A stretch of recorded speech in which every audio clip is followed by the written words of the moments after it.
السلام علیکم ورحمۃ اللہ وبرکاتہ۔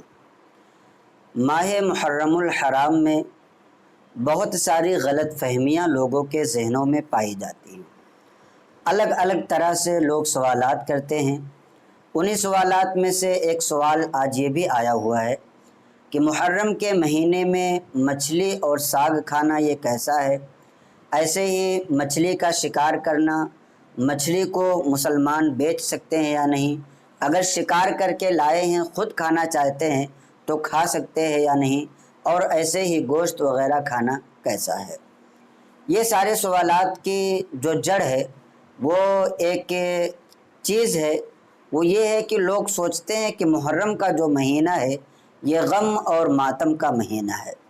حالانکہ میں نے اس سے پہلے کئی بار یہ بتایا ہے کہ کبھی بھی کسی کے اس دنیا سے جانے پر جو ہماری شریعت غم منانے کا حکم دیتی ہے، اور غم کرنے کے بارے میں ہماری شریعت کا جو قانون ہے وہ یہ ہے کہ 3 دن سے زیادہ غم یا اسی طریقے سے سوگ وغیرہ شریعت نے جائز نہیں رکھا ہے۔ اور یہ تو حضرت امام حسین رضی اللہ تعالی عنہ اور آپ کے رفقا جو میدان کربلا میں شہید ہوئے، شہادت بڑی نعمت ہے۔ شہادت ملنے پر غم نہیں منایا جاتا، بلکہ اللہ تبارک و تعالیٰ کے یہاں سے اجر عظیم کے ملنے کا ان کے لیے دعا کیا جاتا ہے۔ تو ظاہر سی بات ہے یہ غم کا مہینہ نہیں ہے۔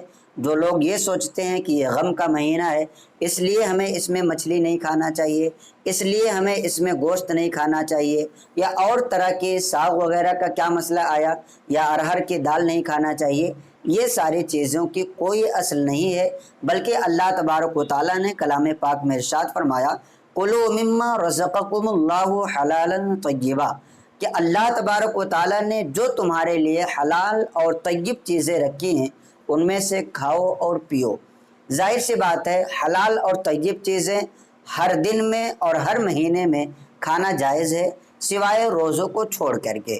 روزوں کی حالت میں ظاہر سی بات ہے کھانا یہ حرام ہو جاتا ہے۔ اگر کوئی روزے دار نہیں ہے تب تو اس کے لیے وہی حلال ہے، اور جیسے ہی وہ روزے کی نیت کر لیتا ہے تو روزے کی نیت کرنے کی وجہ سے یہ چیزیں حرام ہو جاتی ہیں۔ تو ماہ محرم میں بھی اسی طریقے سے گوشت، مچھلی، انڈا، ساگ، سالن وغیرہ کھایا جا سکتا ہے، جس طریقے سے دوسرے مہینوں میں آپ اپنے گھروں میں کھاتے پیتے ہیں۔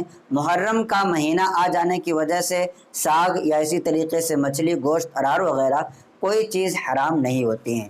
تو جو لوگوں کے دلوں میں یہ مسائل بیٹھے ہوئے ہیں، ان چیزوں کو نکالنا چاہیے اور اپنے ذہن کو شریعت کے مطابق بنانا چاہیے کہ ہماری شریعت اس بارے میں کیا کہتی ہے، بڑے لوگوں نے ہمارے کیا کہا، آپ کو یہ نہیں دیکھنا ہے، بلکہ آپ کی شریعت کیا کہتی ہے آپ کو وہ دیکھنا ہے۔ اور آپ کی شریعت یہ کہتی ہے کہ نہ تو قرآن میں کہیں منع کیا گیا کہ محرم میں یہ چیزیں نہیں کھائی جا سکتی، نہ ہی حدیث میں کہیں منع کیا گیا کہ یہ چیزیں نہیں کھائی جا سکتی، نہ ہی ہمارے کسی بزرگ، کسی فقیہ اور کسی بڑے عالم، معتمد عالم سے کہیں بھی اس طرح کے ممانعات کی کوئی بات نہیں آئی ہوئی ہے۔